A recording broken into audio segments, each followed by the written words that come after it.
네, 오늘 저는 크리스찬으로 세상에서 믿음을 지키며 살아가기라는 제목으로 여러분들과 말씀을 나누기를 원합니다. 여러분, 오늘 이 설교를 제가 준비하면서 어떤 생각으로 설교를 준비했냐면요. 우리가 세상 가운데 신앙을 지키기가 너무 점점점 힘들어간다는 것을 우리가 깨닫게 됩니다. 여러분들은 하나님의 말씀대로 살아가는 것이 왜 힘들다고 생각을 합니까? 우리 안에 왜 하나님 말씀대로 이 세상 가운데 살아가는 게 힘들까? 세상은 인간 중심이고 물질 문화를 쫓아가려고 하는 경향이 좀 있습니다. 우리가 하나님 말씀대로 살아가면요, 우리에게 불이익과 피해가 온다라고 생각을 해요. 그럼 여러분, 하나님 말씀대로 살아갔을 때 우리에게 찾아오는 불이익과 피해는 무엇이 있을까요? 만약에 우리가 하나님 말씀대로 살아가면, 예를 들어서 학교에서는 수민이나 우리 원희가 살아갈 때 친구들이 제한이 될 거예요.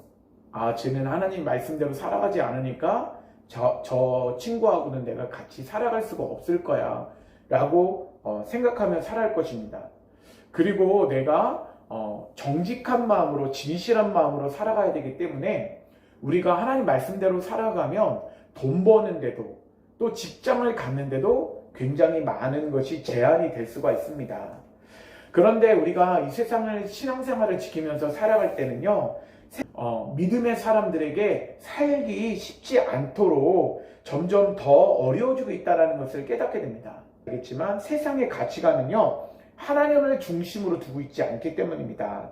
바로 인간 중심, 물질 중심으로 흘러가기 때문입니다.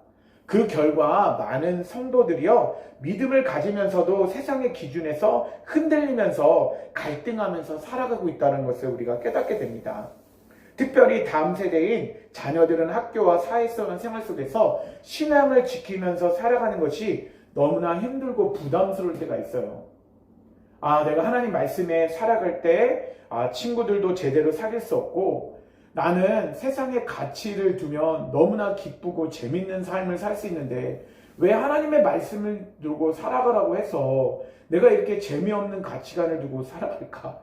이런 마음을 우리가 가질 때가 있다는 거죠. 그런데 우리의 마음 가운데 이런 시대 생활 속에서 그리스도인은 누구인가? 하나님은 왜 우리를 만드셨고, 우리가 어떤 정체성, 우리가 가져야 할 아이덴티티, 우리가 가져야 할 삶의 태도와 삶의 목표가 무엇인지를 성경은 우리에게 말씀하고 있다는 거예요. 왜냐하면 하나님께서 인간을 지으셨고 그 인간이 하나님의 뜻대로, 하나님의 말씀대로 살아가라고 우리를 지으신 줄 믿습니다. 그러므로 우리는요, 세상에서 빛과 소금의 역할로 우리가 살아가도록 우리를 부르셨다는 것을 깨달으면서 우리는 세상 속에서 어떻게 살아가야 할지를 성경을 통해서 다시금 점검할 필요가 있다는 것을 깨닫게 됩니다. 그러면 오늘 크리스찬으로서 세상에서 믿음을 지키며 살아갈 때 우리가 첫 번째 우리에게 필요한 것은 무엇인가?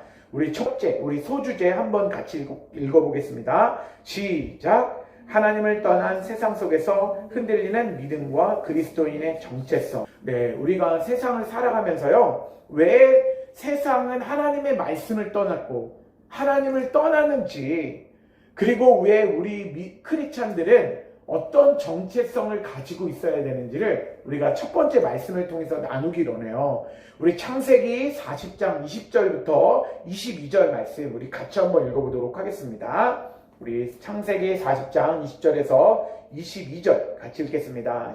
야발을 낳았으니 그는 장막에 거주하며 가축을 치는 자의 조상이 되었고, 그의 아우의 이름은 유발이니 그는 수금과 통솔을 잡는 모든 자의 조상이 되었으며, 실라는 두발가인을 낳았으니 그는 구려와 쇠로 여러 가지 기구를 만드는 자요, 두발가인의 누이는 나마였더라. 아멘. 여기서 세 명의 사람이 특별하게 나옵니다. 특별히 누구가 나오냐면요, 야발과 유발과 두발가인입니다. 수민이는 쉐마초등학교를 다니면서 창세기 쉐마를 할 때 들었던 말씀일 수도 있습니다. 이 세 명의 이름을 기억할 수 있도록 아버지가 이렇게 이야기를 한 적이 있었는데요. 첫 번째 사람의 이름이 뭐죠? 야발. 그래서 야! 그것을 영어로 바꾸면 유. 그래서 두 번째 사람은 유발. 야발, 유발, 그리고 발이 몇 번 나온다고요? 2번 나오죠. 그래서 두발 가인. 그래서 3명의 이름이 누구라고요? 야발과 유발과 두발 가인이 나옵니다.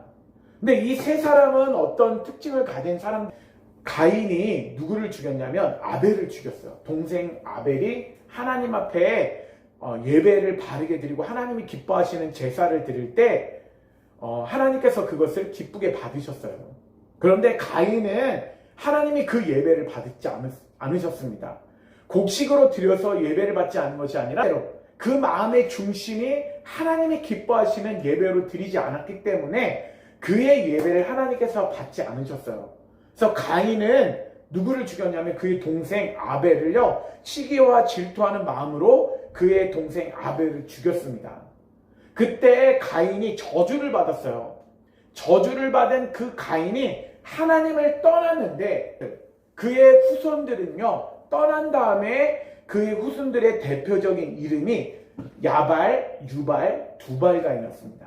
야발은요, 어떤 사람이었냐면 20절 말씀해 보니까 그는 장막에 거주하면서 가축을 치는 자의 조상이 되었다라는 부분이에요. 이것을 한마디로 얘기하면요, 물질의 조상이었어요. 물질을 버는 것. 그래서 그때 당시에 물질을 상징하는 것은요, 가축이었고요. 그리고 그의 거주하는 장막이 그들에게는요, 재산이 되었어요. 그래서 그들은요, 가축을 모으면서, 가축을 키우면서 그것을 팔아서 물질을 많이 모았다는 것입니다. 가인의 후손은 물질을 많이 모으는 데다 힘을 썼다는 거예요. 하나님을 떠난 백성들은요, 자신에게 물질과 돈과 명예를 위해서 그것을 많이 모으는데 그의 목표를 두고 살아간다는 것을 우리가 깨닫게 됩니다. 또 가인의 후손 중에 한 명 유발은요, 어떤 조상이었는지 우리가 함께 나누는데요. 21절 보니까 유발이니 그는 수금과 통솔을 잡는 모든 자의 조상이 되었다라고 말하고 있습니다. 유발, 그러니까 문화의 조상이 되었습니다. 문화라고 하는 것은요, 수금과 통솔을 잡는 것인데 그때 당시는요, 문화적으로 음악에 있었어요. 음악. 그러면서 수금을 치고 통솔, 예를 들어서 농사를 지었을 때 농사가 잘 되면 막 그들은요, 수금을 치면 통솔을 치면서 농사가 잘 된 거에 막 즐거우면서 막 그들은 노래를 불렀던 거예요. 그들은 하나님을 찬양하는 대신에 문화를 막 늘려가기 시작한 거예요. 그래서 물질과 문화를 통해서 그는 대신에 찬양하는 모습 대신에 그들은요, 그들의 흥과 그들의 재미를 위하여서 살아갔다는 것을 깨닫게 됩니다. 또한 3번째 인물은요, 두발 가인이었어요. 두발 가인은 어떤 조상이 되었느냐면 22절에 이렇게 이야기합니다. 그는 구리와 쇠로 여러 가지 기교를 만드는 자요 라고 이야기하고 있습니다. 구리와 쇠로, 그래서 기구를 통해서 많은 물질들을 만드는 건데요, 이것은 문명을 말해요. 그러니까 두발 가인은 문명의 조상이었습니다. 그러니까 지금으로 말하면 컴퓨터, 많은 테레비, 핸드폰, 이런 모든 것들이 문명이잖아요. 그런 모든 문명의 조상이 되었어요. 이런 모든 것을 통해서 하나님을 찬양하고 예배하는 대신에, 그 기쁨 대신에, 그 감사 대신에 게임을 하게 되는 거예요. 테레비를 보게 되고요, 자꾸 세상적인 음악과 물질을 모으는데 힘써서 일하게 된다는 것을 깨닫게 됩니다. 하나님을 떠난 후손, 가인과 그의 모든 후손들은요, 하나님 대신에 물질과 문화와 문명을 섬기며 하나님을 예배하는 대신에 그들은 그것들을 섬기기 시작했습니다. 여러분, 우리도 지금도 현재 가운데 똑같이 저 사람이 하나님을 떠난 사람인지 아닌지를 판가름할 수 있는 건요, 하나님을 예배하는 곳에 최선을 다하느냐, 아니면 물질, 문화, 문명을 위해서 내가 살아가느냐, 이 고민하면서 살아가는지를 우리가 생각해 보면 알 수 있습니다. 여러분, 우리가 미래가 암담한 것 같고 미래가 밝게 보이지 않는 것 같을 때 왜 우리에게도 미래가 암담한 것 같습니까? 물질이 제대로 우리에게 없을 때 우리는 물질을 쫓아가면 우리가 미래가 보이지 않는 것처럼 보일 때가 있습니다. 자녀들에게 그리고 물질 문명을 쫓아가면서 학교에 공부하는 것, 내가 세상에 성공하는 것, 그리고 많은 문화와 물질을 누리면서 좋은 아파트, 좋은 차, 그리고 명예와 권력 이런 것들을 얻는 데 살아간다고 하면요. 그러면 그때는 우리가 하나님을 떠난 삶을 살 수가 있어요. 그렇다고 아버지가 물질, 문화, 문명이 하나님을 예배하고 찬양가는 하는 가운데 우리의 삶 속에서 필요 없는 것이냐? 그렇게 이야기하는 것은 아닙니다. 그것은 우리에게 필요해요. 하나님을 찬양하는 데도 필요하고요. 하나님은 이것을 통해서 인간이 즐겁게 기쁘게 살아갈 수 있다는 것을 우리에게 주신 거예요.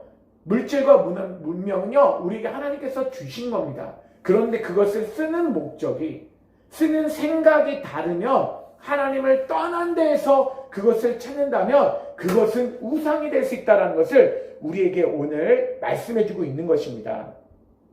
그렇다면 이런 상황 속에서 세상이 바라보는 그리스도인의 모습은 어떤 모습일까요? 여러분, 세상 사람들이 우리 크리스찬들을 긍정적으로 볼까요? 부정적으로 볼까요? 수민이가 생각했을 때 어떻게 생각해요? 긍정적인 것 같아요? 부정적인 것 같아요? 부정적? 네, 맞아요. 세상 사람들은요, 크리스찬들을 긍정적으로 보지 않는 것을 생각해 봤는데요. 야고보서 1장 22절 말씀 우리가 한번 읽어보도록 하겠습니다. 시작! 너희는 말씀을 행하는 자가 되고 듣기만 하여 자신을 속이는 자가 되지 말라 라고 얘기하면서 뭐냐면 말씀을 행하는 자가 되라래요. 그런데 듣기만 하면서 자신을 속이는 자가 되지 말라. 그러니까 주일날 말씀을 듣고서 말씀 가운데 행하지 않으면요, 그것은 하나님이 기뻐하시는 삶을 살지 못한다는 거예요. 오늘 우리에게 말씀하시는 거예요. 예배하고 하나님을 찬양하고 우리가 이 땅 가운데 하나님 백성으로 살아가는 목적이 있는데, 그런데 물질이 없다고 해서 우리가 불평하고 부정적인 마음을 가져서는 안 된다는 거예요. 그 속에서도 하나님이 주실 것을 깨닫고 하나님께 마음을 다해서 우리가 열심히 일하고 최선을 다하다 보면 우리의 길이 열려지고요, 하나님이 기뻐하시는 사명을 잘 감당할 수 있다는 것을 우리가 깨닫게 됩니다. 그런데 세상 사람들은요, 우리에게 뭐라고 생각하냐면요, 사랑을 말하지만 실제 삶에서 그 사람에게는요, 사랑이 보이지 않는다라고 느껴요. 맨날 하나님 사랑하고 이웃을 사랑하라고 하지만 그 삶 속에서 맨날 시기와 질투가 있고요, 다툼이 있어요. 그것 때문에 세상 사람들은 우리 크리스찬들을 부정적으로 볼 수가 있습니다. 또 어떤 사람들은 신앙을 가진 사람들이 다른 사람들을 쉽게 판단하는 것들을 우리가 깨닫게 됩니다. 그러니까 교회를 다니면서 교회에서 많은 말씀을 듣고 성경 말씀을 알아가면서 그것을 말씀 가운데 내가 삶을 통해 하나님을 사랑하고 내 이웃을 사랑하려고 하는 그것보다 사람들을 자꾸 판단하려고 하는 거예요. 아, 저 사람은 사랑도 없어. 저 사람은 사람들에게 나눠주지도 않아. 저 사람들은 진짜 하나님 말씀에 너무 떠난 지옥의 땔감이 될 사람들이야. 막 이렇게 판단하면서요, 지옥에 들어가서 영원한 불에 떨어질 사람들이다. 이렇게 막 판단하는 거예요. 그런 모습을 보면서 정죄하는 모습을 보면 세상 사람들은 크리스찬들을 별로 좋아하지 않는 모습들을 우리가 깨닫게 됩니다. 또한 세상 사람들이 교회에 다니는 사람들을 생각할 때 그들은 교회에 다니지만 삶의 방식은 세상 사람과 크게 다르지 않다라고 생각하는 거예요. 세상 사람들은 자기 유익을 위해서 살아가고 크리스찬들은 하나님 사랑, 이웃을 사랑한다 생각하지만 그 본연의 모습을 보면요, 세상 사람인데 살아가는 걸 보면 그들도 크리스찬들도 동일하게 그들의 유익을 위해서 살아가고 자기의 유익을 개인주의적인 성향과 이기주의적인 성향을 가지고 살아간다는 것을 깨닫게 됩니다. 이때 가장 큰 문제는 무엇일까요?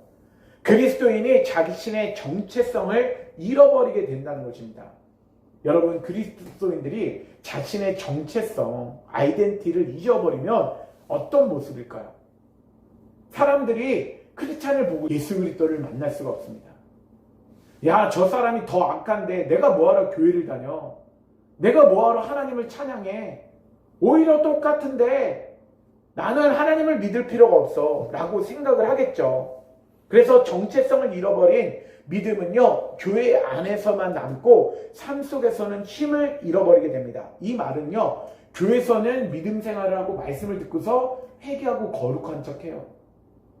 그런데 사회에 나가면요, 세상 사람하고 똑같이 살아간다는 것입니다. 예수님께서는요, 소금이 맛을 잃으면 아무 쓸모가 없다라고 말씀하셨습니다.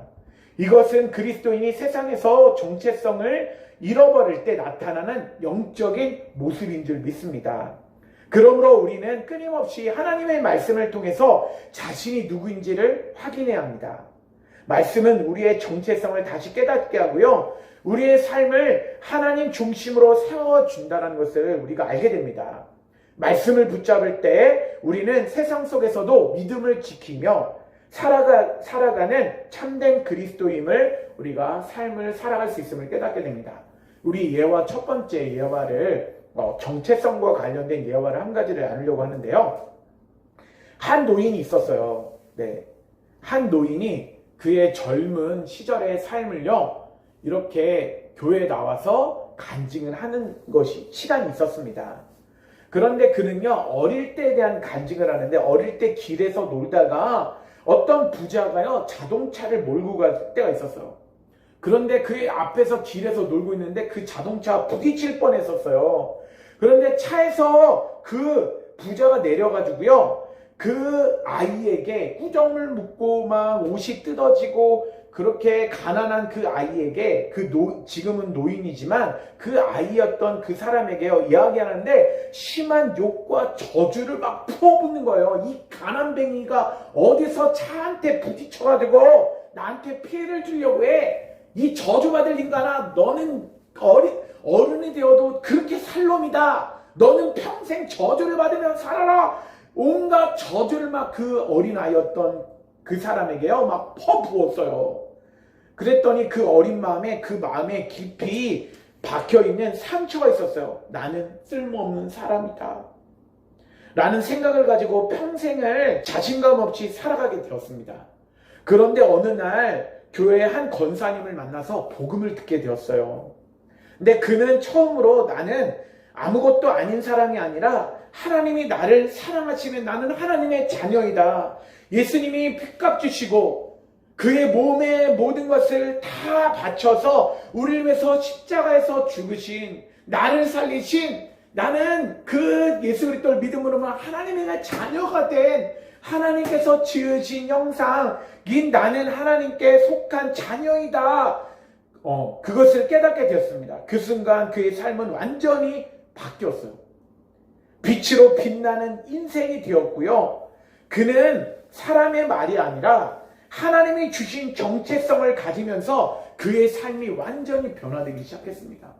나는 하나님의 사람이야. 난 하나님이 기뻐하시는 자야. 이런 마음으로 살아가기 시작했다는 것입니다. 우리는 하나님의 말씀대로 살아갈 줄 믿습니다. 두 번째, 그러면 우리가 말씀을 붙잡고 살아가는 크리스찬의 정체성은 무엇인가 우리가 함께 깨닫기를 원합니다. 여러분, 그리스도인은요, 왜 하나님의 말씀을 붙잡고 살아갈까요? 네. 왜 우리 그리스도인은 하나님의 말씀을 붙잡고 살아가야 될까요? 제가 생각해 봤어요. 말씀만이 우리의 삶의 기준이 되기 때문입니다. 우리 한번 따라하겠습니다. 말씀만이 우리의 삶의 기준이 된다. 그러니까 말씀이요, 우리 기준이 되는데 세상의 기준은 시대와 환경에 따라 계속해서 변해요. 그런데 하나님 말씀을 변할 거야, 변하지 않을까요? 하나님의 말씀은 영원토록 변하지 되지 않습니다. 사람이 자신의 생각이나 세상의 흐름에 따라 살아가면요, 삶의 방향이 세상의 물질, 문화, 문명이 바뀔 때마다 그 사람의 삶은요, 막 바뀌어요. 어떤 때는요, 블랙핑크를 좋아하고요, 어떤 때는 BTS를 좋아하고요, 어떤 때는 서태지와 아이를 좋아하면서 그 물질, 문화, 문명이 완전히 바뀌어요. 어떨 땐 보석을 좋아하고, 어떨 땐 금을 좋아하고, 어떨 땐 은을 좋아하고, 어떨 땐 막 돈을 좋아하고요. 그리고 머리 패션도 막 바뀌게 되죠. 그것은 세상의 문화는요, 때에 따라서 바뀌어요. 근데 이것을 어떤 사람은요, 야, 물질 문화 그런 것들, 그리고 문명은 바뀌는 게 좋지. 새롭게 바뀌면 얼마나 좋아. 근데 바뀌는 게 좋은 게 아니에요.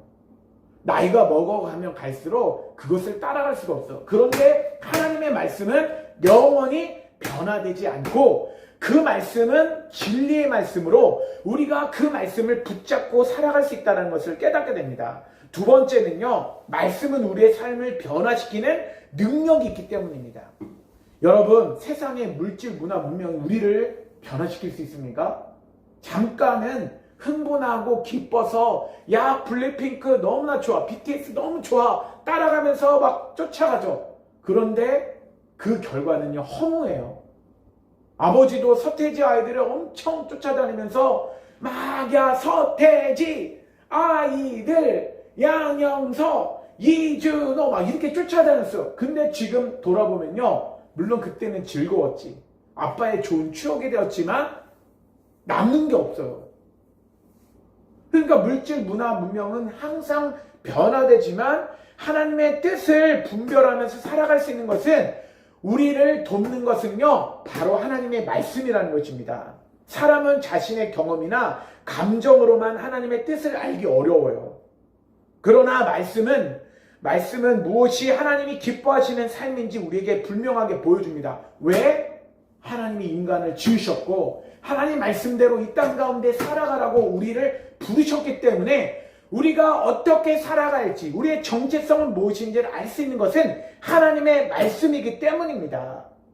여러분, 그래서 우리는요 내가 누구인지를 분명히 알아야 합니다. 여러분, 성경은 그리스도인이 어떤 존재인지, 어떤 정체성을 가지고 살아가야 할지를요 우리에게 말씀하고 있어요. 그래서 아빠는 3가지를 한번 준비를 해봤는데요. 첫 번째는 그리스도인은요 세상에 속하지 않은 하나님 나라의 백성이라는 거예요. 우리 요한복음 17장 16절 말씀 같이 한번 읽어보도록 하겠습니다. 우리 읽겠습니다. 시작. 그들은 세상에 속하지 아니었사옵나이다. 그러면서 예수님께서 말씀하시는 거예요. 그들은 세상에 속하지 않았다. 우리 크리스찬은요 세상에 속한 사람들이 아닙니다. 제자들이요 세상에 속하지 않았다라고 말씀하시면서 우리는 이 세상에 살아가지만 궁극적으로는 하나님 나라에 속한 백성이에요. 하나님 나라의 백성에 속한 사람은요 하나님의 말씀대로 살아가는 사람을 의미합니다. 따라서 우리의 삶의 기준도 세상의 기준이 아니라 하나님의 진리의 말씀인 그 말씀을 붙잡으며 그것을 우리가 믿음으로 붙잡으며 살아갈 줄 믿습니다. 그런데 두 번째, 그리스도인들은요 하나님께서 선택받은 백성이다. 또한 우리의 정체성, 너희들은 어떤 신분이라고요 우리에게 말씀하고 있습니다. 베드로전서 2장 9절 말씀하고 있는데요, 우리 같이 읽어보도록 하겠습니다. 우리 베드로전서 2장 9절 시작. 그러나 너희는 택하신 족속이요 왕같은 제사장들이요 거룩한 나라요 그의 소유가 된 백성이니 이는 너희를 어두운 데서 불러내어 그의 기이한 빛에 들어가게 하신 이의 아름다운 덕을 선포하게 하려 하심이라. 여러분들에게 말씀하고 있습니다. 우리 한번 가슴에 손을 얹고 우리 따라하겠습니다. 나는 하나님의 택하신 족속입니다. 왕같은 제사장입니다. 거룩한 나라입니다. 그의 소유된 백성입니다. 여러분 믿으십니까? 믿으시길 원합니다. 성경은 분명히 이야기하고 있어요. 하나님께서 우리를 택하셨다. 저와 여러분들을 하나님이 택하셨어요. 그것에 확신을 갖기로 합니다. 왕같은 제사장이었습니다. 학교에서 때로는 나와 맞는 친구가 많이 없다고 할지라도 수민은 왕같은 제사장이에요. 하나님 왕같은 제사장으로 수민을 부르십니다. 그리고 거룩한 나라가 됩니다. 우리 안에도요 거룩한 백성이에요. 그것을 깨닫게 되노랍니다. 그리고 하나님의 소유된 백성이라는 것, 여러분 이것을 깨닫기를 원합니다. 그런데 이렇게 4가지, 너희는 택하신 족속, 왕같은 제사장, 거룩한 나라, 그의 소유된 백성이라고 얘기를 했는데요. 왜 우리를 부르셨냐면요, 이는 너희를 어두운 데서 불러내어 그의 기이한 빛에 들어가게 하신 이의 아름다운 덕을 선포하게 하십니다. 어두운 데서 우리를 빛의 자녀로 부르셨어요. 그러면서 여러분들을 살면서 어떻게 살라고요? 하나님의 덕, 하나님의 말씀 가운데 세상 가운데 살아서 하나님이 기뻐하시고 하나님의 살아계심을 보여주는 왕같은 제사장이 되어주라는 거예요. 때로는 외로워도요, 하나님이 함께 하시면 외롭지 않습니다. 내가 쓸쓸해 보여도요, 쓸쓸하지 않은 것은 하나님이 우리 아내와 수민이와 우리 원인 가운데 함께 하시기 때문입니다. 믿으시길 주님의 이름으로 축원합니다. 그리고 세 번째는요, 마태복음 5장 13절에서 14절 어떤 역할을 하면서 우리에게 살아가라고 하시는지 우리 말씀을 한번 읽어보도록 하겠습니다. 마태복음 5장 13절에서 14절 같이 한번 읽어보도록 하겠습니다. 시작! 너희는 세상의 소금이니 소금이 만일 그 맛을 잃으면 무엇으로 짜게 하리요? 너희는 세상의 빛이라. 산 위에 있는 동네가 숨겨지지 못할 것이요. 네, 우리를 예수님께서 뭐라고 말씀하시냐면요, 너희는 세상의 소금이다, 빛이다 라고 말씀하세요. 여러분, 소금은 어떤 역할을 하나요? 소금은 어디다 넣어요? 국에다 넣죠. 그리고 소금은요, 많은 음식에 집어넣어요. 그리고 생선을 썩지 않도록 만들죠. 그러니까 짜게 하면서 사람들에게 음식을 통해서는 만들 때 그 음식이 그 맛을 낼 수 있도록 변화를 줄 수 있도록 하는 건데요. 사람으로 말하면요, 소금과 같은 사람이 된다는 건 세상 가운데 영향력을 미친다라는 거예요. 여러분, 세상 가운데 영향력을 미치도록 우리를 부르셨습니다. 세상 가운데 소금 없이 사람들은 살아갈 수가 없습니다. 여러분들이 없으면요, 세상은요, 하나님의 말씀대로 돌아가지 않습니다. 하나님은 여러분 왕같은 제사장, 내 소유라고 부르셨습니다. 거룩한 나라로 부르셨습니다. 택하신 백성으로 부르셨습니다. 여러분들을 소금이라 말씀하시는 줄 믿습니다. 또한 여러분들 빛으로 부르셨어요. 빛은 어두운 가운데 빛을 비추면요, 어둠은 다 떠나게 돼 있습니다. 때로는 우리가 하나님의 말씀대로 살아갈 때요, 세상인 사람들은 물질, 문화, 핸드폰 보면서 야, 핸드폰 얘기 나누자, 우리 텔레비 봤던 것, 우리 연애 프로그램, 많은 책을 보면서 했던 문화들을 즐기면서 그것을 나누면서 우리 토론하자 그러지만, 그런데 결국 그런 것들은요, 하나님 말씀과는 연결되어 있는 것들이 아니에요. 제일 중요한 것은 하나님의 말씀이에요.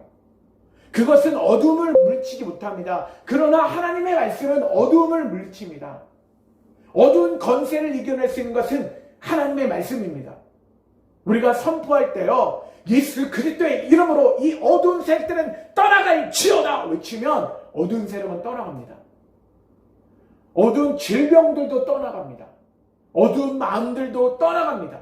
그럴 때 때로는 부딪힐 때가 있어요. 아빠도 하나님 말씀 가운데 세상 가운데 지키면서 원리 원칙을 잘 준수하며 살아가려고 노력해요. 물론 때로는 못 지킬 때도 있지만, 그러나 그것을 지키며 살아가려고 하면요, 세상 사람들이 야, 너 왜 이렇게 정직하게 살아가려고 그래? 아, 그냥 대충 넘어가. 야, 그런 것들을 왜 하나하나 따지지 마. 야, 그냥 넘어갈 수 있는 거 아니야? 그냥 인정을 가지고 좀 정을 가지고 그냥 넘어가. 근데 아빠는 잘 못 넘어가요. 아, 그것을 바르게 지켜야 된다. 하나하나를 최선을 다해서 지키고 성실해야 된다. 그것을 성실하게 일하지 않으면 누군가 피해를 보게 된다.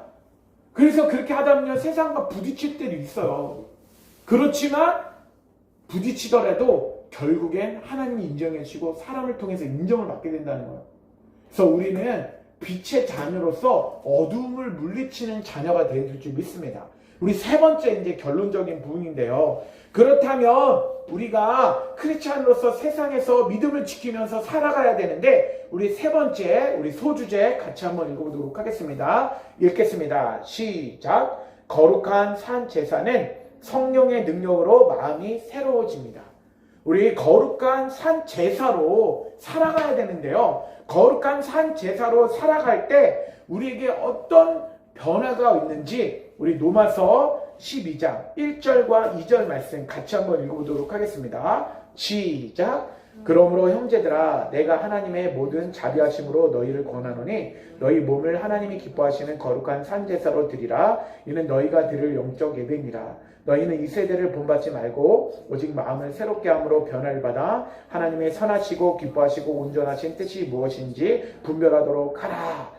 우리 가운데 오늘 말씀은 이야기하고 있어요. 형제들아, 너희는 하나님의 모든 자비하심으로 권하노니 너희의 몸을 하나님 기뻐하시는 거룩한 산 제사로 드리라고 말씀하시고 있습니다. 우리 한번 따라하겠습니다. 하나님이 기뻐하시는 거룩한 산 제사로 드리라. 여러분, 구약에는 제사를 어떻게 드렸죠? 동물을 바쳐서 드렸어요. 피해 제사로 드렸습니다. 그런데 지금 신약 이후에는요, 사도 바울이 이야기하는 것, 예수 그리스도를 통해서 말씀을 깨닫고 어떤 제사를 드리냐면요, 너희의 몸을 하나님이 기뻐하시는 거룩한 산 제사로 드리래요. 그러니까 구약에는 제물이 죽었듯이 신약에서는 어떻게 하라고요? 너희는 매일매일마다 산 제사로서 죽어라. 너의 자아와 너의 생각들을 죽이고 하나님이 기뻐하시는 생각을 가지고 이 땅 가운데 하나님이 기뻐하시는 삶을 살아가도록 해라. 때로는 우리가 물질 문화를 위해서 살아갈 때 내가 돈이 없어서 돈을 위해서 내가 어떻게 하면 돈을 많이 벌 수 있을까? 어떻게 하면 내가 좋은 것을 가질 수 있을까? 좋은 핸드폰, 좋은 가방, 좋은 안경, 좋은 옷, 좋은 집, 좋은 차, 좋은 대학교, 물질 문화 문명을 어떻게 하면 나는 더 좋은 것을 가질 수 있을까? 이런 생각들의 자아를요, 하나님과 반대되는 것을 벗어버리고 하나님이 기뻐하시는 것이 무엇일까? 성경 말씀을 통해서 내가 거룩한 산 제사로 하나님을 사랑하고 그리고 내 이웃을 내 몸같이 사랑하면서 내가 가진 것을 이웃들에게 나눠주면서 살아라 라고 하는 것입니다. 그것이 우리에게 거룩한 산 제사로 살아가는 것인 줄 믿습니다. 그런데 2절 말씀에서는요, 거룩한 산 제사를 드리려고 할 때 너희는 이 세대를 본받지 말라. 오직 마음을 새롭게 함으로 변화를 받아 하나님의 선하시고 기뻐하시고 온전한 뜻이 무엇인지 분별하도록 해라. 이 땅을 본받지 말래요. 이 땅의 문화를 본받지 말래요. 돈이 없어서 걱정하지 말래요. 지금 우리의 신분이 약한 것 같아서 미래가 보이지 않는 것 때문에 걱정하지 말래요. 우리는 더욱더 하나님께 예배하고 기도하래요. 마음을 새롭게 하래요. 마음을 새롭게 하고 그러므로 인해서 변화를 받아 하나님의 선하시고 기뻐하신 것이 온전한 뜻이 무엇인지 분별하도록 하래요. 여러분, 마음을 새롭게 한다는 건 아빠가 이번 주 내내 그 부분을 생각해 봤어요. 그것은 뭐냐면요, 성령의 충만을 통해서 가능한 거예요. 그래서 기도하지 않으면 우리는 자꾸 절망하게 되고 낙심하게 되고 고민하게 되고 계속 걱정하게 돼요. 그런데 기도하고 성령의 충만을 받았잖아요. 그러면 아무것도 가진 것이 없는데 모든 걸 다 가진 것 같아. 왜 그럴까요? 하나님이 함께 하시기 때문에 그래요. 기도하고 성령의 충만을 받고 말씀에 충만하잖아요. 세상 가운데 나갔을 때 친구가 없는 것 같지만 하나님이 나와 동행하시면서 막 너무나 기뻐. 너무나 감사가 넘쳐. 난 하나님이 나를 사랑하시니까 나 함께 하시는데 나는 외롭지 않아. 그래서 막 즐겁게 살아가는 거예요. 그러면 오히려 친구들이 너 왜 이렇게 기쁘니? 그 기쁨을 나한테도 나눠줄 수 없니? 나하고 친구하자. 나 너의 기쁨과 즐거움에 함께 동참하고 싶어. 오히려 진짜 친구들이 막 찾아온다니까요. 진짜 하나님 말씀대로 살아가고 기쁨을 살아가려고 노력해보세요. 그런데 하나님 기뻐하시는 사람은요, 항상 이렇게 소극적인 사람을 갖고 있는 게 태도를 갖고 있는 사람이 아니에요. 항상 가슴을 피고 주위를 살피면서 적극적인 태도를 가지면서 친구들에게 나는 왕같은 제사장인 거 말을 안 하지는 않지만 찾아가서 야 친구야, 야 오늘 뭐하고 놀자? 너 오늘 뭐하니? 친구야, 나하고 친하게 지내자. 나는 하나님의 사람이야 라고 이야기하면 항상 담대해야 됐습니다. 소극적인 게 아니라 물론 내성적인 태도를 갖고 있는 사람도 있지만 우리는 적극적으로 하나님 백성, 하나님의 말씀을 선포하는 사람이 되어 있을 줄 믿습니다. 제자들은요, 성령이 충만을 받기 전에 다윗의 나라를 회복하는 때가 이때라고 생각했어요. 이제 결론적으로 끝내기를 원해요. 제자들은 예수님을 왕으로 모시기를 원했어요. 그리고 그 옆에서 한 자리를 차지하려고 했었어요. 그래서 임금 옆에서 한 자리를 차지하려고 했었던 제자들이 성령의 충만을 받았어요.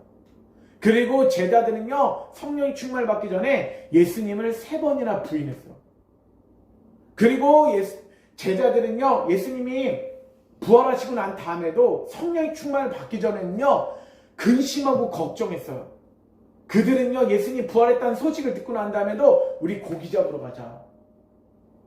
사람을 낚는 어부가 아니라 영혼구원을 위해서 힘쓰는 그런 백성이 아니라, 복음을 전파하며 선교를 위해서 살아가는 백성이 아니라, 나는 오늘 뭐 해서 먹고 살까? 이것을 고민하는 사람으로 다시 돌아가는 거예요. 예수님과 3년 4개월 동안의 삶을, 공생의 삶을 같이 옆에 있었는데도 불구하고 그들의 삶은 성령 충만을 받지 못할 때는요, 세상적인 기준으로 다시 옛 성품을 가지고 살아간다는 것을 우리가 깨닫게 됩니다.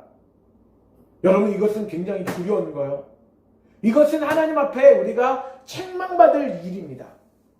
그러면서 오늘 마지막 예와 두 번째 우리가 나누면서 결론적인 부분을 나누는데요, 한 성도가 오랫동안 신앙생활을 했어요. 근데 이 사람은요, 쉽게 화를 막 내. 아빠도 쉽게 때로는 화를 낼 때가 있죠. 그렇죠? 그런데 화를 내고 사람들을 막 미워하는 태도를 가지면서 막 미워하는 마음들, 감정들을요, 막 사람들한테 막 드러냈어. 그랬더니 사람들의 관계가 좋을 거야, 안 좋을 거야? 안 좋아요. 그러니까 너무나 괴로웠던 거예요. 그는 여러 번 결심하면서 이제는 좋은 사람이 되어야지 라고 결심했습니다. 그런데 노력을 했지만 마음은 쉽게 변화되지 않았어요. 그의 행동도 쉽게 변화되지 않았습니다. 그러던 어느 날 기도 중에 자신의 힘으로 변화될 수 없다는 것을 깨닫게 되었습니다. 이것은 성령의 도우심을 통해서만, 말씀을 통해서만 내가 변화될 수 있구나. 예수 그리스도의 십자가의 사랑으로만 내가 충만할 때 사람을 사랑할 수 있구나. 그것을 깨닫게 되었어요. 우리 자녀들이 공부를 안 한다고 해서, 지키지 못한다고 해서 자녀들을 미워하는 마음을 갖는 것이 아니라, 우리가 하나님 말씀 가운데 성령의 충만을 받으면요, 우리가 자녀답게 살아가지 못할 때도 있지만 그래도 나는 너를 사랑해. 그래도 너를 나는 아껴. 그렇다고 그 자녀에게 항상 좋은 말만 해줄 수 없어요. 책임을 다하지 못하는 자녀들에게는요, 책임을 다하라고 이야기를 해줘야 합니다. 그런데 우리가 그 사람이요, 말씀을 지키면서 성령의 인도하심과 말씀을 통해서 그는 기도하는데 예수 그리스도의 십자가의 사랑을 깨닫기 시작했어요. 그러면서 시간이 지나자 이전에 참지 못했던 상황에서도 마음이 달라지면서 용서하는 마음이 생겼고요, 사람들에게 화내지 않고 예수 그리스도의 사랑을 증거하기 시작했습니다. 그는 그때 깨달았습니다. 사람의 결심이 아니라 성령의 능력이 마음을 새롭게 한다라는 사실을 깨닫게 되었습니다. 거룩한 산 제사는요, 우리의 힘이 아니라 성령께서 마음을 새롭게 하실 때 비로소 거룩한 삶을 산다라는 것을 깨닫게 됩니다. 오늘 결론적인 부분을 우리가 나누기로 합니다.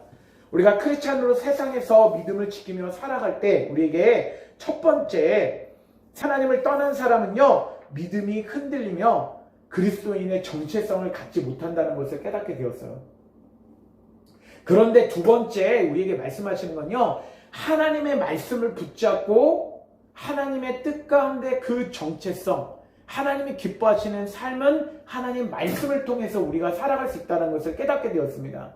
그런데 세 번째는요, 우리 마음의 중심이 거룩한 산제사로 드려야 되는데, 우리 마음을 새롭게 할 때는 성령을 통해서만 새롭게 할 수 있다는 거예요.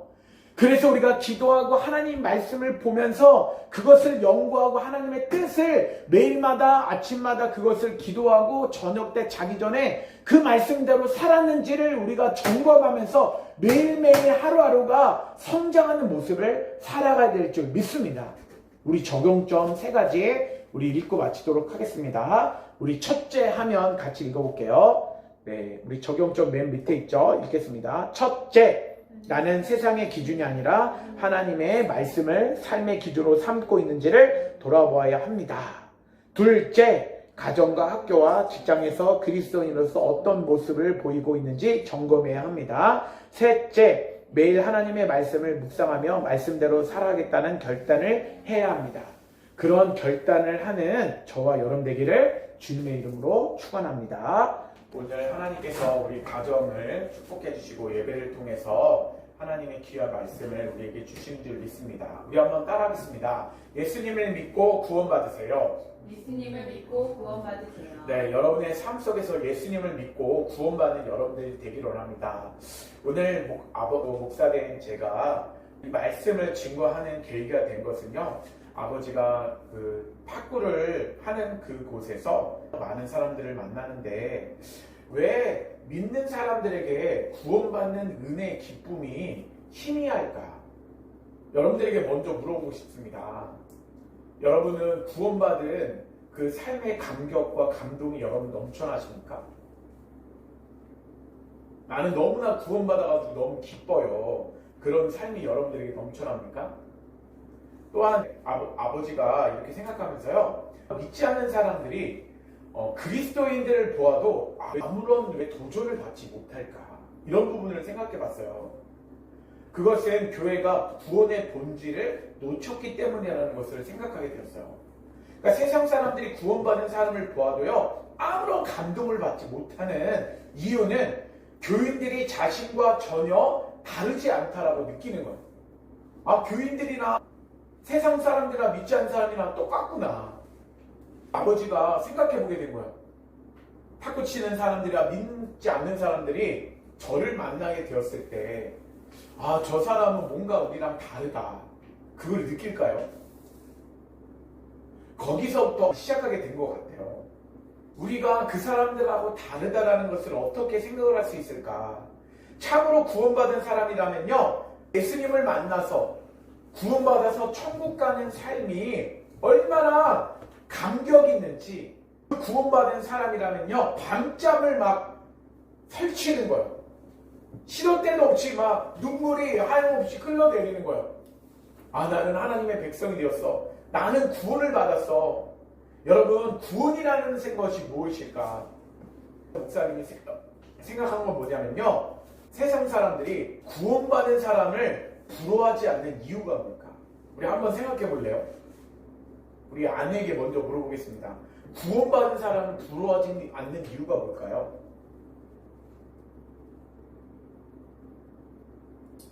천국에 대한 확신이. 네, 천국에 대한 확신이 없을 수 있다. 수민이는 어떻게 생각하는 것 같아요? 세상 사람들이 구원받은 사람을 부러워하지 않을까? 행동이 별로 다르지 않아서. 우리 아들에게 물어보고 싶습니다. 왜 구원받지 않은 사람이 예수 믿는 사람을 부러워하지 않을까? 네, 그렇죠. 네, 목사님 생각해봤는데 어떤 부분이냐면, 첫 번째는 교인들의 삶 속에서 구원받았다라고 말하지만 세상에 흔적이 보이기 때문에 그래요. 그러니까 무슨 말이냐면, 세상을 향한 욕심, 욕망이 넘쳐나고요. 근데 그 욕망이, 욕심이요, 세상 사람보다 더 크게 느껴지는 사람들이 있어요. 욕심이 엄청나. 교인이 됐다라고 해서 욕심이 없는 게 아니라, 또한 가치관도요, 세상 사람하고 똑같아. 가치관, 돈 많이 벌어서 성공하자. 공부 잘해서 좋은 대학교 가고 좋은 집 이렇게 갖게 되자. 좋은 차 몰자. 그리고 삶의 방식이요, 전혀 다르지 않아요. 새로운 피조물의 모습이 보이지 않기 때문에 사람들이, 아, 저 사람을 봐도 우리랑 똑같은데 뭐 우리가 교회 다닐 필요가 뭐가 있어? 저 사람들이 뭐가 부러워? 라고 생각할 수 있어요.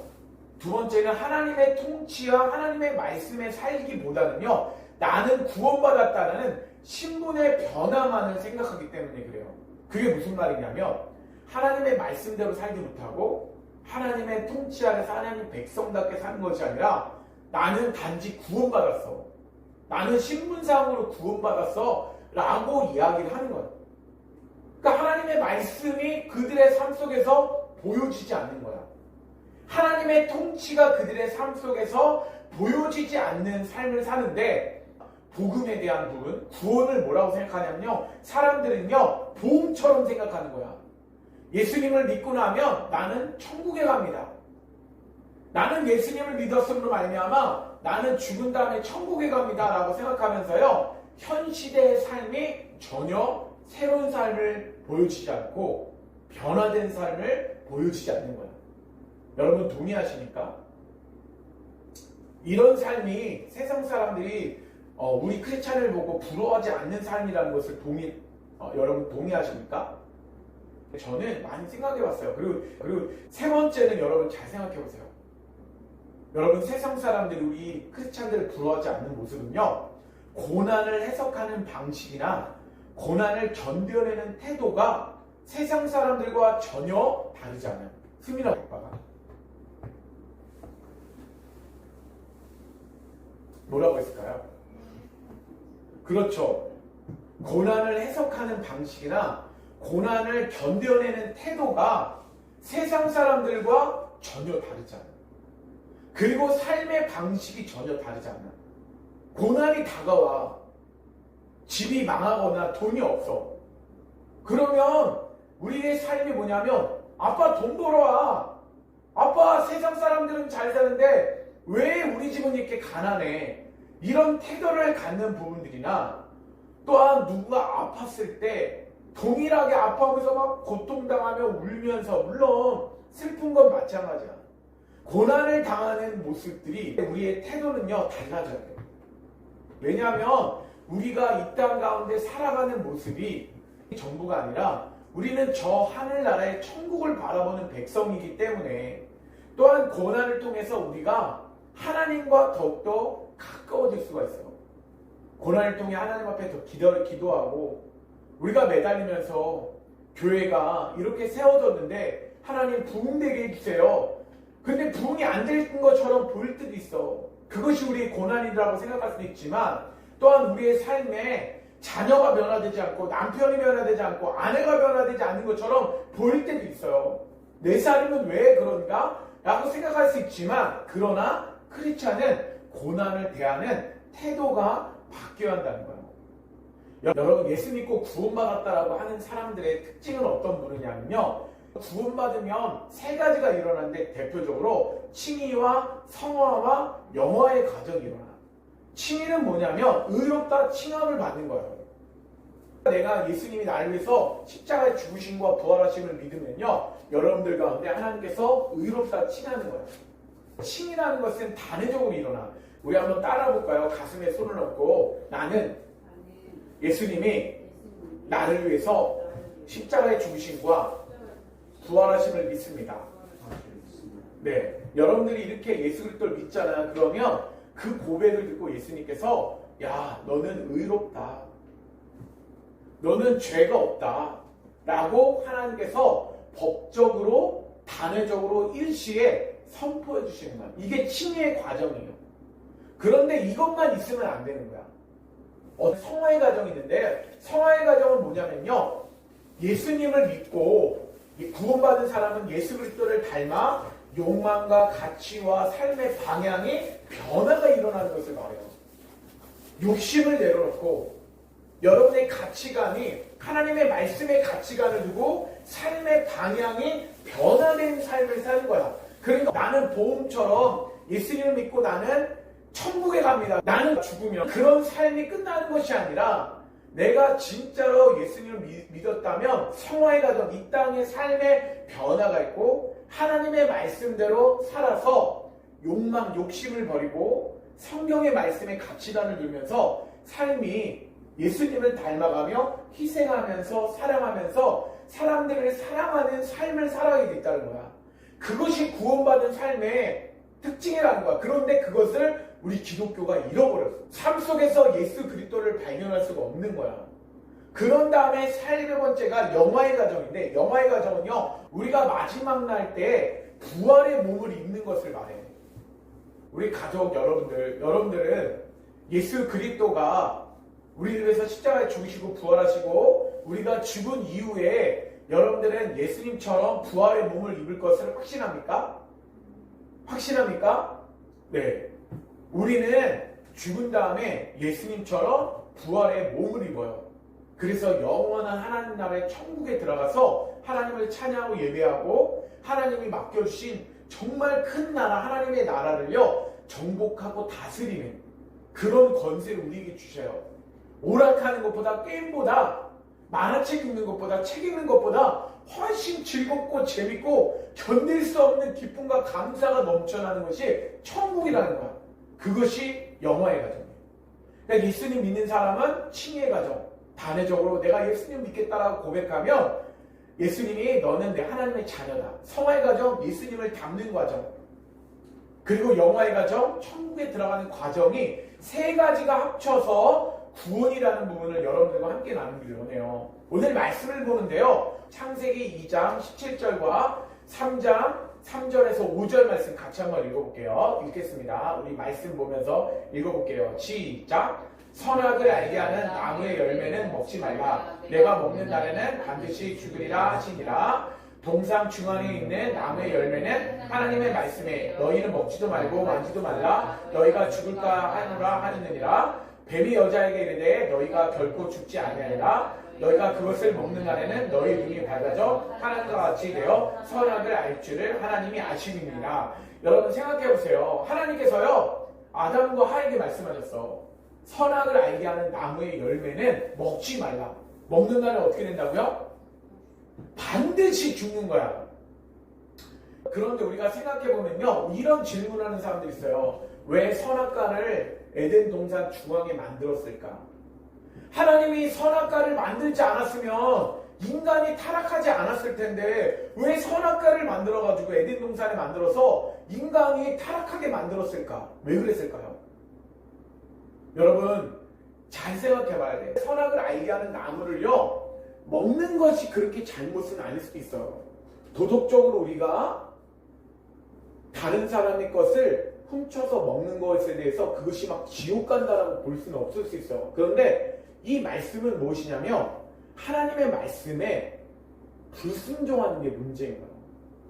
하나님의 말씀 가운데 하나님이 선악을 알게 하는 나무는 먹지 말라라고 말씀하셨는데도 불구하고 그것을 반역한 게 뭔 거예요? 불순종하면서 반역한 게. 왜 그러냐면요. 선악을 알게 하는 나무를 왜 먹지 말라고 했을까요? 그것을 에덴 동산에 그것을 세우면서요. 하나님은요. 저것을 보면서 내가 살아있다. 하나님의 말씀에 순종하는 사람이 되어야 된다는 것을 그것을 기념하기 위해서 선악을 알게 하는 나무를 세우셨어요. 왜 그러냐면 여러분 선과 악을 구분할 수 있는 건 누구의 영역일까요? 누구의 권한일까요? 악을 구분할 수 있는 건 사람의 권한이 아니고 사람의 영역이 아니에요. 누구의 영역일까요? 하나님의 영역이에요. 아 이것은 선하다, 이것은 악하다 라고 하는 것은 하나님의 영역인데 그런데 그 영역을 누가 그 영역을 침범했냐면요 반역했냐면요 사람이 반역하게 된 거야. 무슨 말이냐면 오늘 말씀처럼 반드시 죽으리라 얘기를 했는데 하와가 그것을 어떻게 해석을 했냐면요 너희는 먹지도 말고 만지도 말라. 너희가 죽을까 하노라. 죽을까 하노라는 뭐냐면요 죽을 수도 있고 안 죽을 수도 있다라는 거야. 여러분 하나님께서 하와에게 말했을 때 반드시 죽으리라 얘기했지만 뱀이 물어본 거야. 너 왜 저거 먹으면 안 돼? 그랬더니 죽을 수도 있어. 그런데 안 죽을 수도 있어. 이렇게 하니까 그 뱀이 여자에게 다가가서 얘기하는 거예요. 너희는 결코 죽지 않는다. 네가 그것을 먹어도 죽지 않아. 그러면서 너희가 먹는 날에는 너희 눈이 밝아져서 하나님과 같이 된다는 거야. 하나님과 같이 된다는 게 뭐냐면요 선악을 알 줄을 아심이니라. 선악을 구분할 수 있는 건 하나님의 권한인데 인간이 하나님같이 되려고 하는 게 어떤 모습이라고요? 선악을 구분하는 모습인 거야. 이 모습은 선악을 구분할 수 있는 것은 하나님의 영역인데 하나님과 같이 되어서 교만하게 되어서 바로 선악을 알게 하는 나무를 따먹게 된 거예요. 근데 우리가 기억해야 될 것은 뭐냐면요 목사님 한번 얘기한 적이 있는데 여러분 선악과를 따먹고서 하나님과 같이 된 게 있어요. 뭐가 하나님과처럼 됐을까요? 하나님처럼 된 거는요 생각만 하나님처럼 된 거예요. 전지전능한 능력, 모든 것을 알고 있고 모든 것을 행할 수 있는 능력이 하나님 앞에 있는데 그런데 그것이 우리에게도 있다라고 생각하는 거야. 그리고 나는 모든 것에 존재하고 모든 것을 할 수 있다라고 하는 그런 능력이 사람들에게 있다라고 생각만이 변화된 거야. 그것이 뭐라고 얘기하냐면 신학적 용어로 교만이라고 해요. 교만. 그러면 우리가 생각할 때, 아담이 선악과를 알게 하는 나무 열매를 먹었는데 그 사건이 도대체 나랑 무슨 상관이 있어요? 아담은 아담이고 나는 난데 왜 아담이 선악과 따먹은 걸 통해서 나하고 연결을 짓느냐라고 말할 수 있어. 여러분, 그런데 이것이 바로 교만이에요. 여러분, 대통령이 국가를 대표해서 사람들하고 교역을 하거나 무역을 할 때 법적인 것을 사인을 할 때가 있어요. 법적 효력이 있을 때가 있잖아요. 한 국가의 대통령이 국가 간의 조약에 서명을 하면 그 행위는 한 개인의 행동일까요? 아니면 국가 전체의 효력을 발생하는 걸까요? 그렇죠. 대통령이 사인을 하면요, 국가 전체의 효력을 대표하여서 효력이 발생이 되는 거예요. 그와 같은 거예요. 그러니까 대통령이 사인했는데 그건 내가 사인한 게 아니야, 이게 아니라 이것을 다른 설명을 하면요, 축구 대표팀이 다른 나라하고 축구를 했어요. 지면 축구 선수가 진 거예요? 대한민국이 진 걸까요? 대한민국 전체가 진 거예요. 왜 그러냐면 그 축구 국가대표는 우리나라에서 제일 잘하는 사람 대표 국가로 나왔기 때문에 우리나라 전체가 진 거야. 한 사람인 것 같지만, 그리고 축구 선수 11명인 것 같지만 그 사람들이 대표하는 거야. 그와 마찬가지로 아담은 우리를 대표하기 때문에 아담이란 뜻이 사람이란 뜻이에요. 사람 인류의 전체를 대표하는 거야. 그래서 그가 지은 원죄가 우리 인간에게도 동일하게 효력을 발생하는 거야. 그런데 그것이 동일하게 효력을 발생한다는 것을 어떻게 알 수 있을까라는 부분인데요. 여러분, 왜 우리의 잘못이 되는가? 타락의 본성이요, 우리에게 그대로 남아있다는 것을 알게 돼요. 원죄의 본성이 우리에게 그대로 남아있어. 그것을 알 수가 있는 게 뭐냐면요, 아담이 불순종해서 선악을 알게 하는 나무를 따먹었잖아요. 여러분, 우리는요, 하나님의 뜻이 아니라 우리의 뜻대로 모든 것을 결정하려고 해요. 그것이 선악을 불멸하면서 타락한 인간의 타락한 본성이라는 거예요. 아담만 그렇다는 게 아니에요. 지금도 우리가 모든 일을 할 때 우리 하나님의 뜻이 아니라 내 뜻대로 모든 것을 결정하려고 하는 거예요. 크리스찬에도 이런 것들이 있다라는 거예요. 우리 스님이 모든 것을 하나님의 뜻대로 결정해? 우리 엄마 모든 것 다 하나님의 뜻대로 결정하나요? 우리 아들 모든 것 하나님의 뜻대로 결정하나요? 이와 마찬가지로 아담의 원죄가 있다면 우리에게 뭐냐면 스스로 짓는 자본죄가 우리 인간에게도 동일하게 있다라는 거예요. 두 번째는요, 말씀보다 내 감정을 기준으로 삼아요.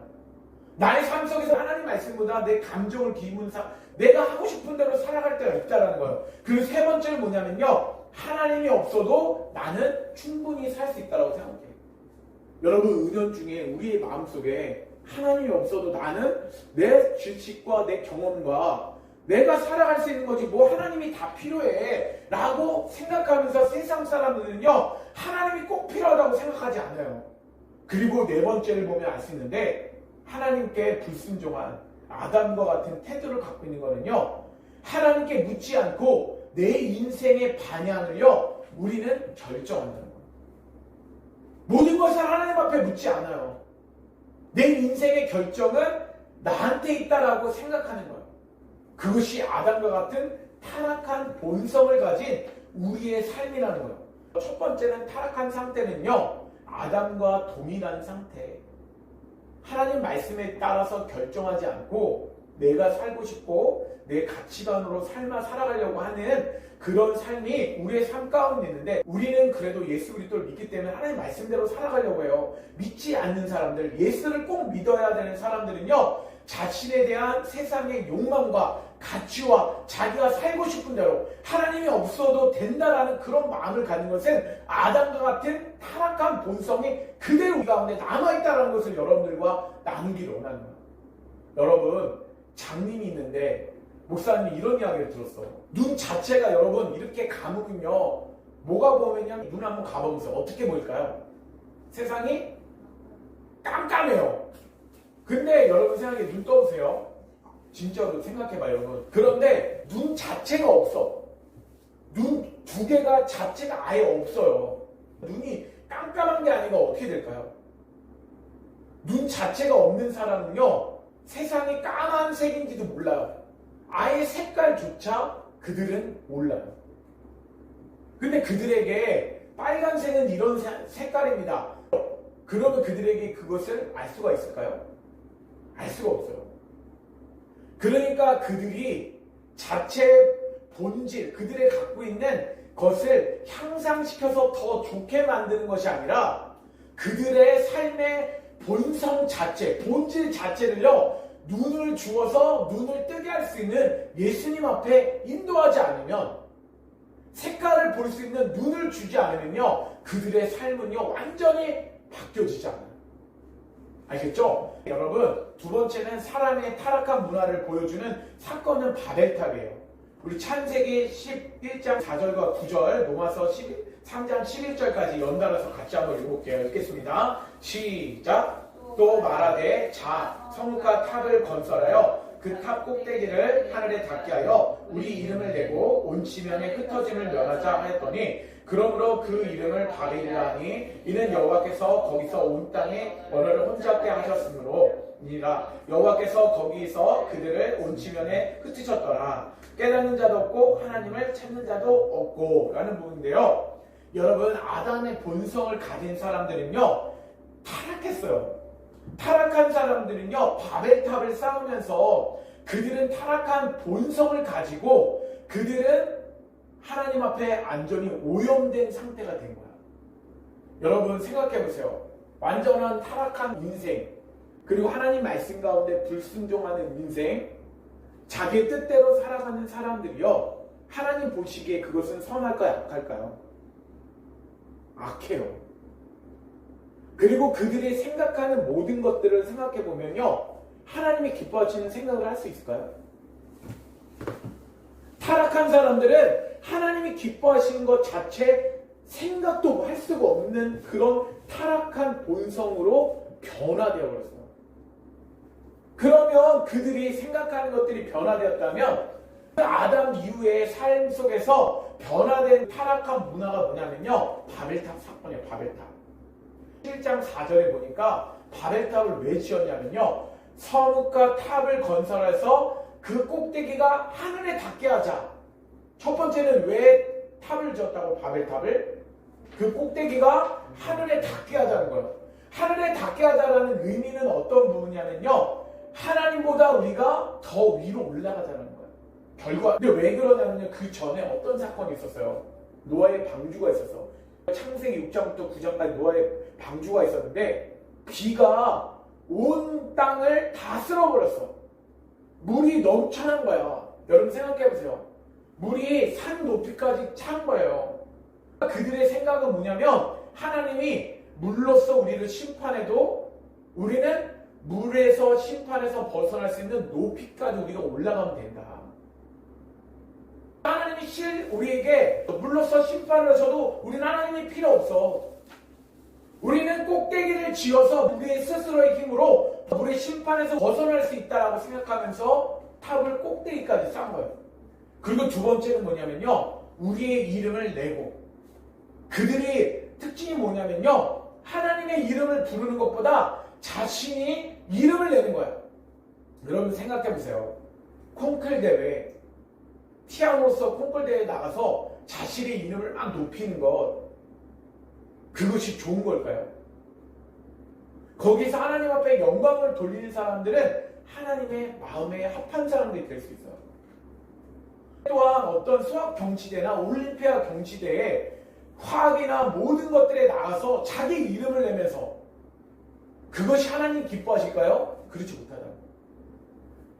구약의 사울 왕도요, 어떤 분이 있었냐면 전쟁을 통해서 자기가 승리하고 돌아왔을 때 그 왕을 잡아왔을 뿐만 아니라 그가요, 기념비를 만들어서 거기다가 내가 아말렉을 이겼다 라고 하면서 기념배에 자기 이름을 썼어요. 타락한 사람의 본성은 뭐냐면요, 자기 유익을 위해서 자기를 사람들에게 알리는 본성들이 있다는 거예요. 하나님의 영광을 위하여 하나님의 이름을 부르는 것이 아니라, 하나님을 찾는 것이 아니라 하나님은 나에게 필요가 없어요. 그러면서 탑을 높게 쌓고 우리 이름을 내고, 그리고 마지막에 뭐예요? 온 지면에 흩어짐을 면하자. 여러분, 하나님께서는요 우리에게 뜻을 주셨어요. 생육하고 번성하라, 땅에 충만하라. 그런데 지금 어떤 부분을 얘기를 하냐면요, 땅에 충만한 인생을 살아가는 것이 아니라 그들은 어떤 문화를 만들어 놓고 그 문화 속에서 우리는 우리가 살고 싶은 대로 살겠다, 어떤 법규를 만들어서 그 법규대로 우리가 살아가겠다라고 하면서 우리가 똘똘 뭉쳐서 하나님 필요 없이 우리가 우리 뜻대로만 살아가자라고 이야기를 하는 거예요. 여러분, 이것이 타락한 문화를 보여주는 사건입니다. 그럼 마지막, 그렇다면 우리가 어떻게 구원을 받을 수 있을까? 우리는 예수 믿고 어떻게 구원을 받을 수 있을까? 예수님은 우리를 구원하시기 위하여 어떤 행동을 하셨을까? 우리 로마서 5장 18절과 19절 말씀 읽어보겠습니다. 같이 읽겠습니다. 시작. 그런즉 한 범죄로 많은 사람이 정죄에 이른 것 같이 한 의로운 행위로 말미암아 많은 사람이 의롭다 하심을 받아 생명에 이르느니라. 한 사람이 순종하지 아니함으로 많은 사람이 죄 있는 것 같이 한 사람이 순종하심으로 많은 사람이 의인이 되리라. 예수님이 우리를 위해서 십자가에 못 박혀 죽으셨어요. 그러면 아담의 원죄, 하나님을 찾지 않고 자기의 욕망대로 욕심대로 살아가는 그런 삶이, 그러면 그 사람하고 예수님이 십자가 못 박힌 사건이 어떤 연관이 있을까? 오늘 말씀해 보니까 아담의 한 범죄로 많은 사람의 정죄에 이르렀어. 죄인이 되었다는 거야.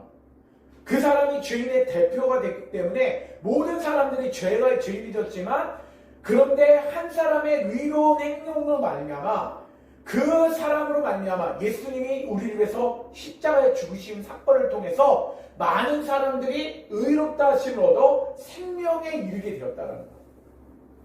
여러분, 예수님이 우리를 위해서 십자가에 죽으신 사건을 우리가 믿고 예수님 앞에서 예수님, 저의 죄를 회개합니다, 예수님 저의 죄를 용서해 주세요 라고 얘기를 하면요, 우리의 죄가, 죄의 본성이 다 어디로 옮겨가냐면 십자가의 앞에 다 옮겨가는 거예요.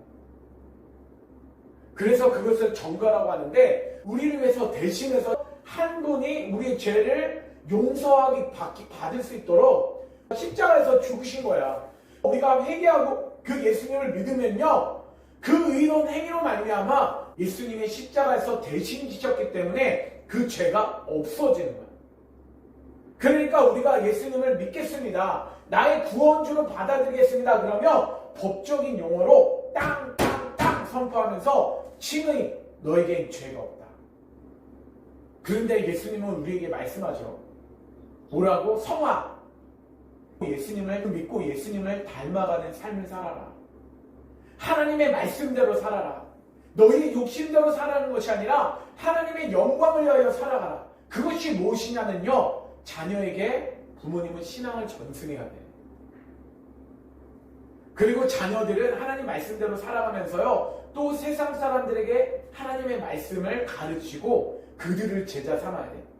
그런데 그의 삶 속에서 중요한 건 뭐냐면요, 예수님이 우리를 위해서 희생하고 사랑하신 것처럼 우리도 남을 위해서 희생하고 사랑할 수 있는 그 사랑의 마음을 가져야 되는 거야. 그래서 19절 말씀에도 한 사람이 순종하지 아니함으로 많은 사람이 죄인 된 것 같이 한 사람이 순종하심으로 많은 사람이 의인이 되었다. 여러분, 이것은요, 예수님을 믿으면 우리의 삶에요, 우리의 본질 자체가 바뀌어지는 거야. 어떻게 바뀌어지냐면요, 죄인이 의인 되었다는 거야. 그러니까 고린도전서 5장 17절 이런 말씀이에요. 우리 한번 따라하겠습니다. 그리스도 안에 있으면 새로운 피조물이라. 그러니까 여러분, 인간이요, 완전히 바뀌게 되는 것을 말해요. 본질 자체가 이제는 새로운 피조물로 바뀌었어요. 하나님의 백성으로 바뀌었어요. 우리는 죄인된 삶이 아니라, 우리는 아담의 죄가 아니라 이제는 선악과를 타먹었던 그것에서 벗어나서 이제는 우리가 예수 그리스도가 나를 위해서 십자가에 죽으심을 믿고 그 앞에서 회개하고 하나님의 말씀대로 살아갈 때 나는 새로운 피조물로서 이 땅에서 하나님의 뜻대로 살아가면서 타락하기 전에 아담과 같이, 하와 같이 그 본질 자체가 변화되는 거야.